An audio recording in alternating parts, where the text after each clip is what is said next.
don't understand what a story actually is. A story has a beginning, a middle, and an end. You laugh when I say this, like who doesn't know that? But a lot of people think an anecdote is a story, right? So if I say, tell me a story about why you joined this great organization, you'd say, well, I joined this organization because I really wanted something to do with my life. I wanted to give back to the community.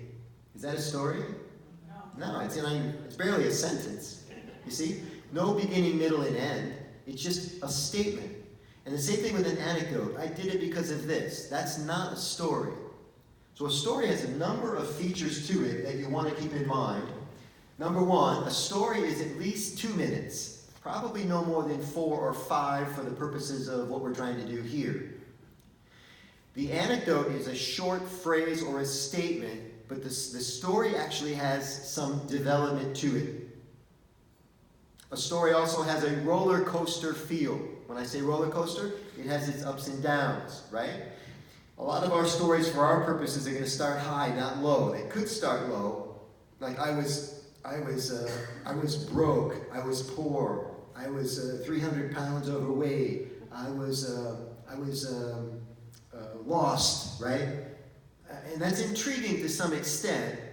But I think for the most part, our stories will start high and then go down into the valley and then come back up again. That's the roller coaster.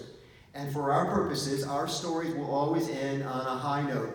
Our endings will be useful and uplifting because of the reason that we're using these stories. Also, they're going to go through 4 phases, everybody. Write them down. The first one is anticipation. Anticipation, also known as an interesting premise. I'm not going to tell you a story about something you're not interested in.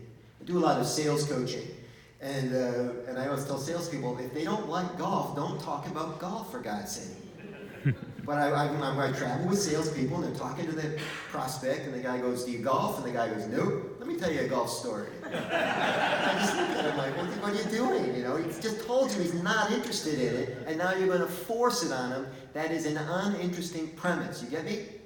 So it helps to find out what the other person's interested in before you begin the premise. So remember, be interested and then be interesting. Can you remember that? Be interested and then be interesting. So the first phase of the 4 is this anticipation.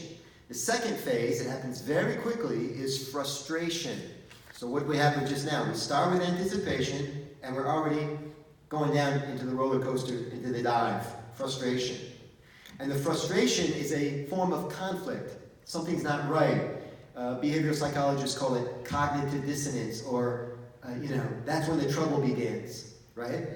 In a 3-act play, the conflict is introduced before the end of the first act.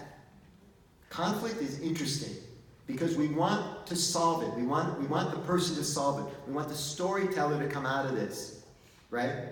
The third phase is worse than frustration. It's the nightmare phase.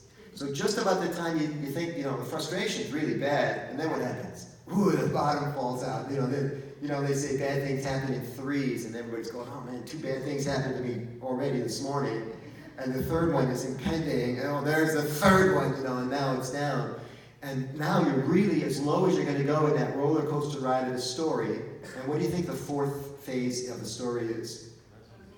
Resolution, that's right.